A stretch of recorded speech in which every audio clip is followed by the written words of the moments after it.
Hello and happy hump day, everyone. I kind of realized saying happy wine Wednesday at noon maybe makes me seem like an alcoholic because we can't really have wine until, 5 o'clock, 4 or 5 o'clock. So we will stick to happy hump day today. I hope everyone is having a good week so far. I have had a great week this week. Yesterday was my birthday, so thank you to everyone for the wonderful birthday wishes. And I got to see the new movie Twisters, and I'll just say it was pretty darn good. I always worry about those remakes or sequels, but it was pretty darn good. So, welcome to Midday Missing, where I cover current missing person cases. And for those of you that don't know, I am Teri True Crime, and I am part of the True Crime and Wine Time production podcast team. Currently, True Crime and Wine Time produces several different shows. We have our podcast, True Crime and Wine Time, which we do live stream every other Thursday on our YouTube channel. Then it is edited and will be released on the podcast apps that are out there. Also, JT does the Hey Ho Show. We have the investigation into the disappearance of Chase Lackey. We also have this Midday Missing, and we do have Night Court, but Night Court is on a break right now. Hopefully, we'll be announcing when that will come back. But we do stream live several days a week, so I'd say be sure to subscribe to our page so you don't miss anything. Now, guys, before we start today, I want to say thank you to everyone who sent me messages about the homeless person in the Fort Bend area whose name was Chase.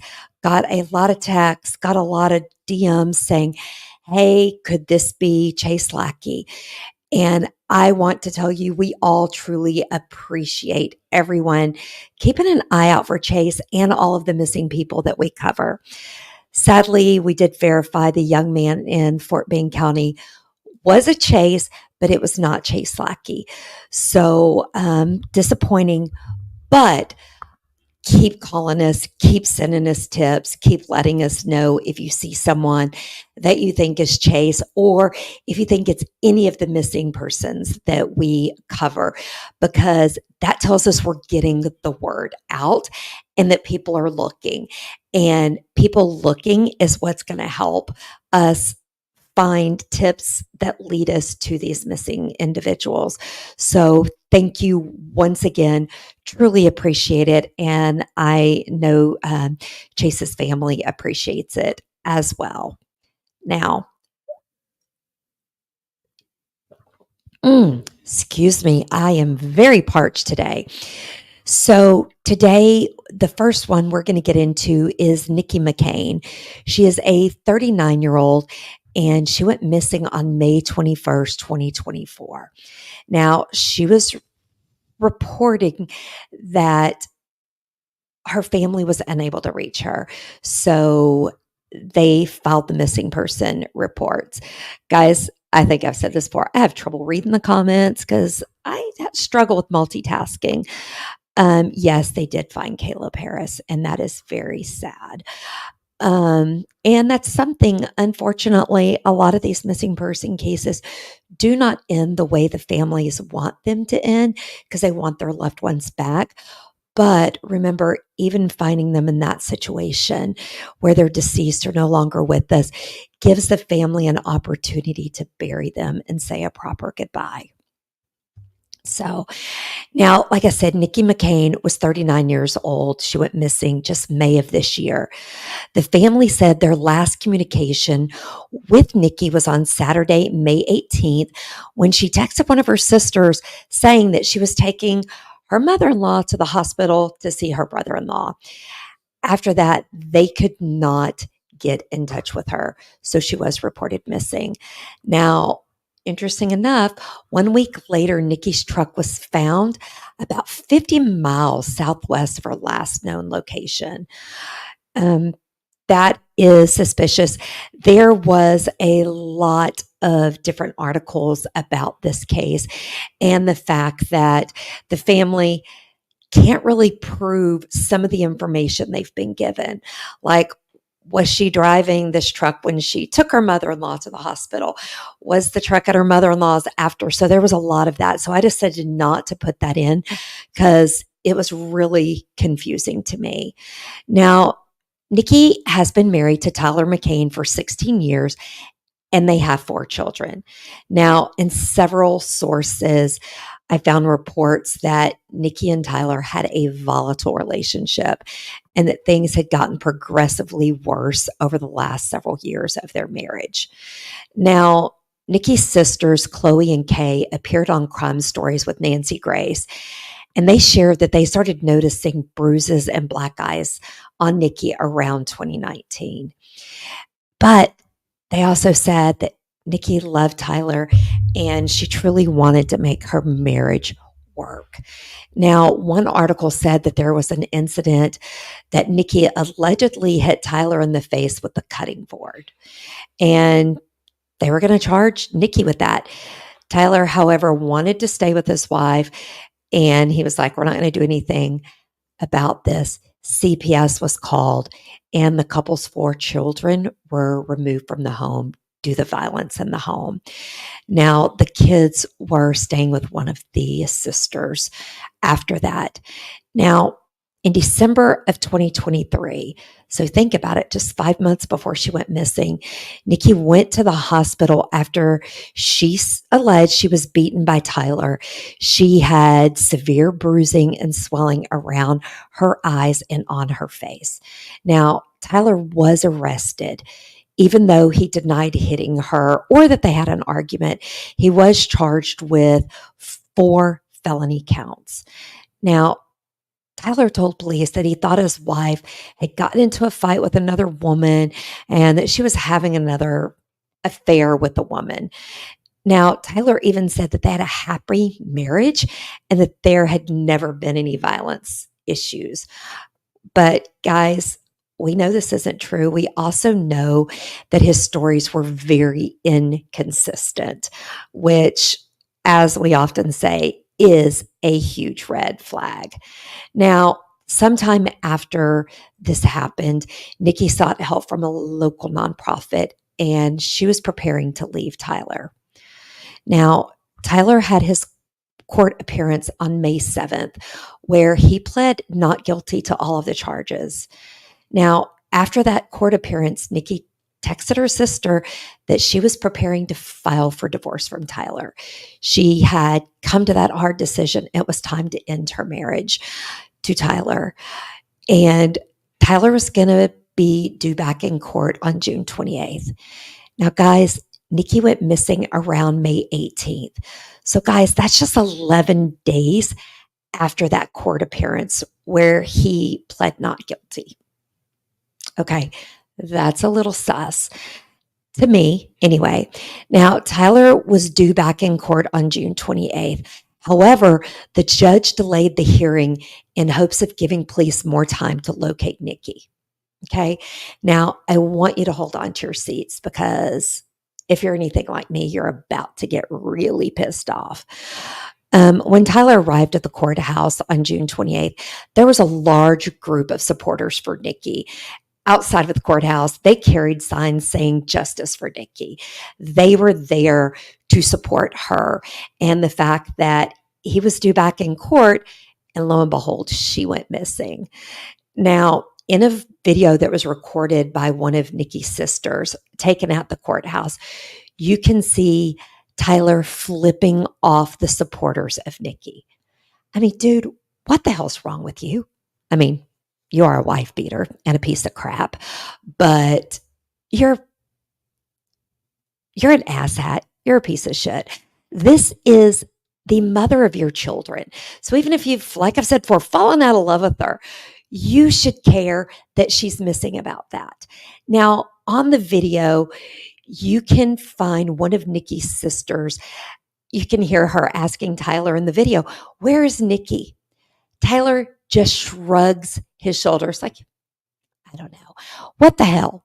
Like I said, this is the mother of your 4 children, and she's your wife. She hasn't filed for divorce yet. I mean, I truly and seriously hope that he doesn't think that that kind of behavior is going to help him, because I personally think it's doing the complete opposite. It is making you look like an asshole.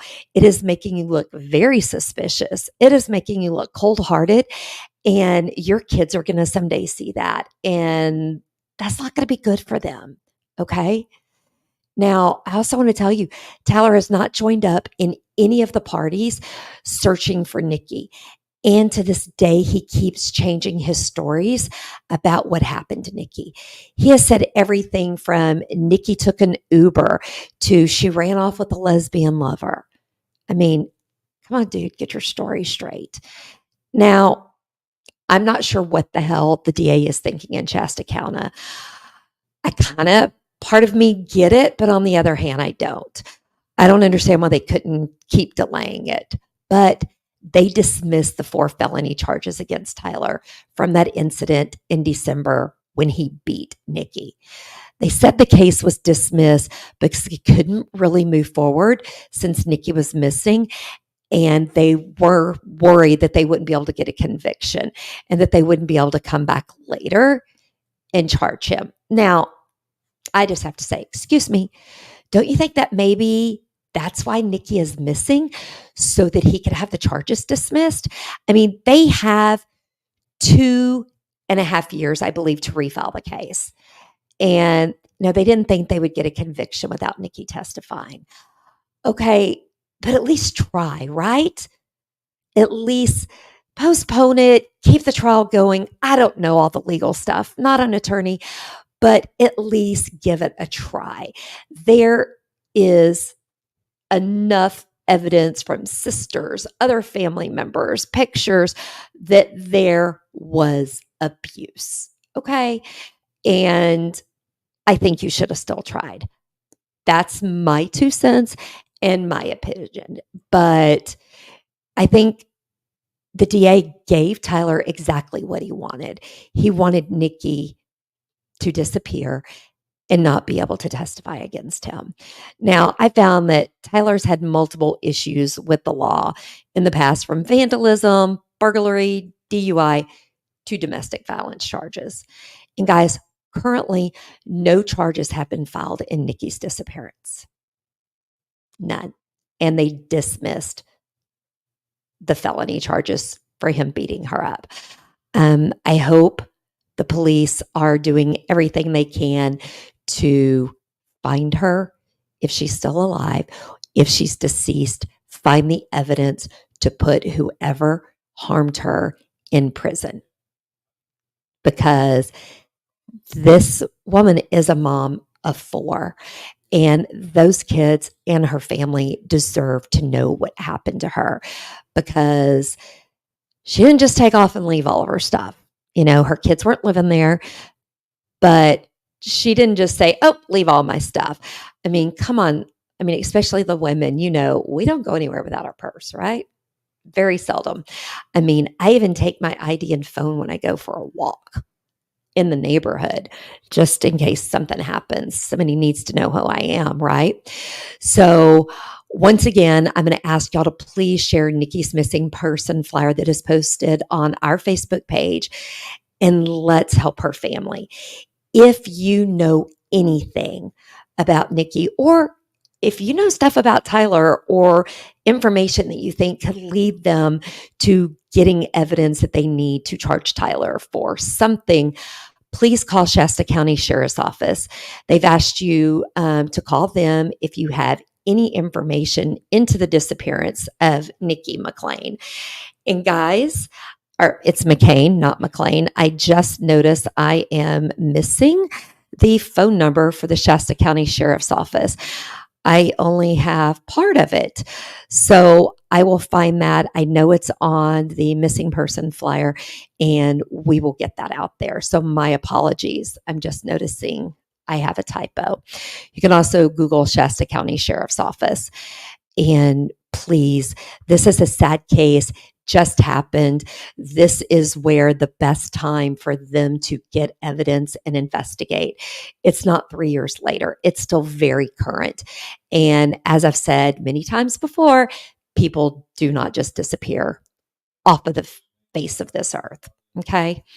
Now, this next case is also a new case that is in the headlines here in Texas. I'm not seeing it get a lot of national attention. I do think that's probably going to change. But on April 22nd, 2024, Casey Richardson received a call from two men who told her to send them $600 on Cash App, all while Casey's daughter, Kalie, was in the background crying as she was being beaten up. Casey said she heard her daughter say, "Mama, my face is deformed." Guys, just that one statement rips my heart out. Having to hear your daughter being beaten and attacked and crying, I don't know how you process that and deal with that. And I want to say to these guys, $600? Really? $600. Okay. Now, Kalie Goodwin is 29 years old, and her family has not seen or heard from her since that call. Now, police did immediately start investigating, and they were able to track down the owner of the Cash App that had been given to Kalie's mom for that money the two men demanded. Now, these police did some good work. They found during their investigation that Kalie had been seen at an apartment complex on Decker Drive in Baytown on April 21st. And then police used some pretty cool technology to locate vehicles that were in the same area as that apartment at the same time that Kalie was last seen. Then they took this data and they went and matched it all up. They were able to identify a car that was seen by that apartment complex that was owned by the same person that owned that Cash App. Okay, that's a pretty good work there. Now, police talked to the owner of that Cash App. She owned the Cash App and the car, and it was Quan Flower's girlfriend. Okay, and she said that her boyfriend, Quan Flowers, used her car and was in her car at the time that Kalie went missing. Now, his name is Quan Sergio Flowers, or we could just call him piece of shit. Now, interesting enough, the police tracked down the owner of the cell phone that was used to call Kalie's mom. First of all, I'm wondering, did they not hit star 67 or star 69, whatever it is, to block the call? But I'm glad police were able to track it down. They tracked a phone to a gentleman by the name of Kevin Patterson, who lived on the southwest side of Houston. Now, when they discovered that, they saw that there was an open warrant for Kevin on some charges not related to this case. So they were able to arrest him on this open warrant, and they were able to then get a search warrant for his home. Now, while searching Kevin's home, police found evidence linking Kalie to Kevin's house. Police said that they know Kalie was assaulted by Quan Flowers at that house. Now, police have not given out the information of exactly where this house is located. Yes, I know I could go and find it, but I also believe the police didn't release that for a darn good reason. They probably don't want a lot of people showing up. Now, Quan Flowers was arrested on aggravated kidnapping charges. And guys, like I said earlier, hold on to your seats, because not only has Quan been arrested on aggravated kidnapping charges related to Kalie Goodwin's disappearance, he has also been arrested and charged with murder in the Megan Rouse case. Megan Rouse's body was found on May 3rd, 2024, by Houston police officer responding to another call. Megan had been severely beaten and shot multiple times. Now, Megan had called a friend about an hour before her body was found. It's like an hour, 15, 20 minutes before her body was found. And it's reported that an unknown man's voice could be heard in the background. Police, once again, did a great job. They used surveillance video from that area, and they only saw one car on that road where Megan's body was found. So they were able to look between that time she made the call and the time her body was found, and only one car went down that road. And they found evidence linking Quan Flowers to that scene. Also at that scene, they found spent shell casings that were linked to 2 additional crime scenes that helped connect Quan Flowers also to those scenes and Megan's murder. One of the other crimes was Quan shot a homeless man in the face. So he went on a spree for several weeks. Quan does have a criminal history here in Texas and in South Carolina. Now, Quan is arrested and currently in jail for the murder of Megan. Fort Bend County has a hold for the aggravated kidnapping, and Harris County being Harris County, they want to finish up what they're doing before they send him over to Fort Bend County. Now, Quan Flowers has denied he had anything to do with Kalie's disappearance and Megan's murder, but he told police that the last time he saw Kalie, she was all in one piece. Dude, really? You're a total piece of shit, because who says the last time you saw her, she was all in one piece? Who says that to the police? You know, I can see saying, hey, last time I saw her, she was all good. All in one piece? Dude, especially when you're already charged with murder, they've linked you to all these other crimes. I don't get it. Now, I'm not sure why Kevin has not been charged in connection to Kalie's disappearance. And I can only hope and speculate it's because he's cooperating with police, or that they are building a case against him. Either way, somebody knows what happened to Kalie, and they need to do the right thing and speak up. I can't help but wonder what the girlfriend knows, because how is he going to explain that he got $600 on his Cash App from some random person? Were they supposed to put in the notes for kidnap victim? So I can't help, not saying she knows anything, but it makes me really, really wonder. Now, Kalie's family still wants to know where she is, and Mr. Flowers is not talking. So if you have any information into the disappearance of Kalie Goodwin, please call the Baytown Police Department at 281-422-8371. Now, there's a lot more to this case, but I am saving all of that for next Wednesday, July 31st. I will have Kalie's mom, Casey, on to discuss her daughter's disappearance and dive deeper into the case, because there is a lot of missing pieces to this case. And I will be honest, my first thought, and I'm going to talk to Casey about it when I talk to her again, is why is Fort Bend not trying to make a plea deal or something? Tell us where Kalie is. He's already, being held in Harris County for Megan's murder. At least try to get him to tell where Kalie is, so that her mom doesn't have to go to bed every night wondering, is her daughter okay?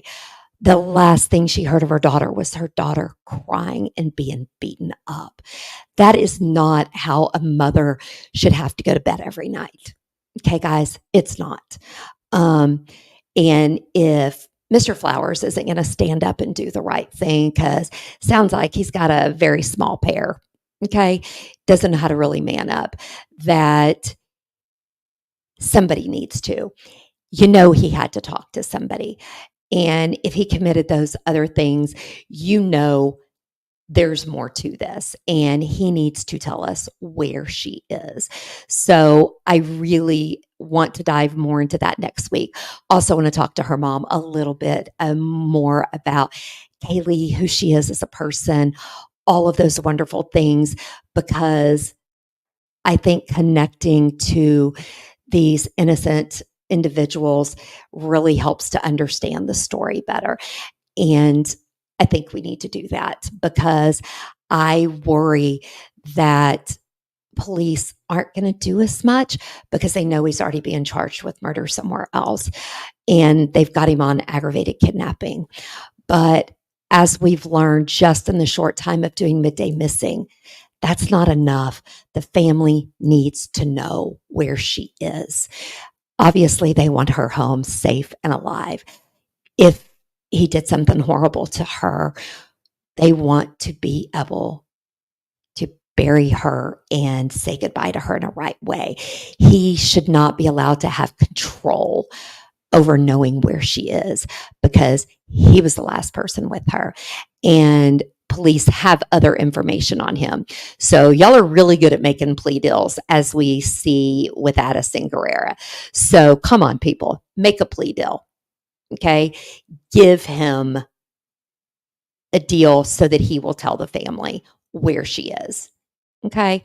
So I want to ask you again, please be sure to share Nikki and Kalie's missing person flyers to help these families find their missing loved ones because they deserve for their loved ones to be found.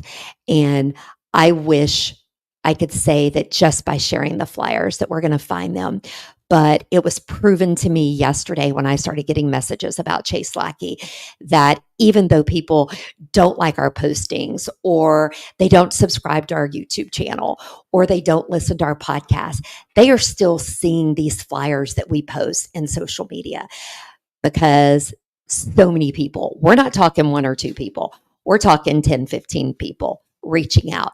That let me know sharing these flyers, sharing these stories is working. And it may take time. We may not get the answers we want today or tomorrow, but we're going to keep sharing them because that proved to me it works. And we need to find all of these people.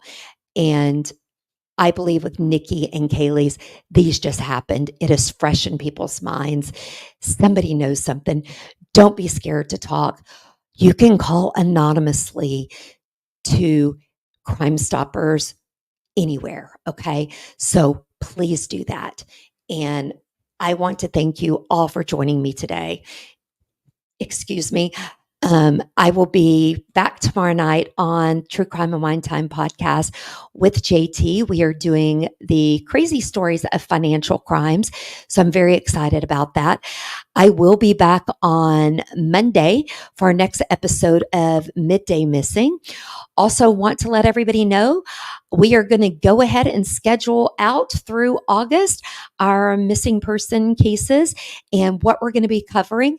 And I will leave a little bit of flex room to bring on family members when we can and when it works into the schedule. So I'm going to put those out there. We will stick to them. It just may mean sometimes we are going to have some extra long midday missings. And I know I try to end all of these with something positive to end on.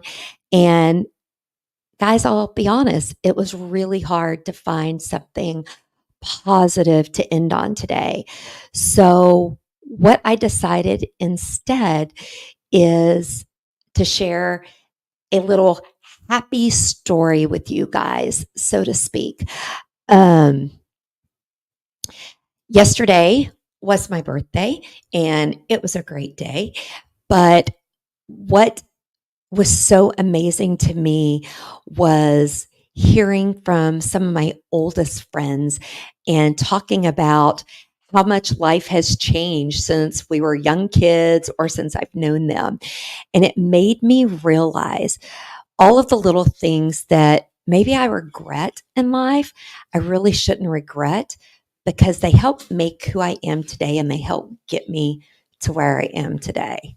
So my little positive thought is let's have grace on ourselves. We're all going through this life. We're stumbling. We make a lot of mistakes. And everything that we do, all of our success, all of our failures help define who we are. So, once again, thank you all for joining me today. I hope to see you all tomorrow on True Crime and Wine Time at 8 p.m. Central. If not, I hope to see you next Monday on Midday Missing. Don't forget, you can watch all of our productions here on our YouTube channel, and you can listen to our podcast wherever you get your podcasts. And until tomorrow night, stay safe, watch out for crime, enjoy your wine time, and I hope you just have a great day.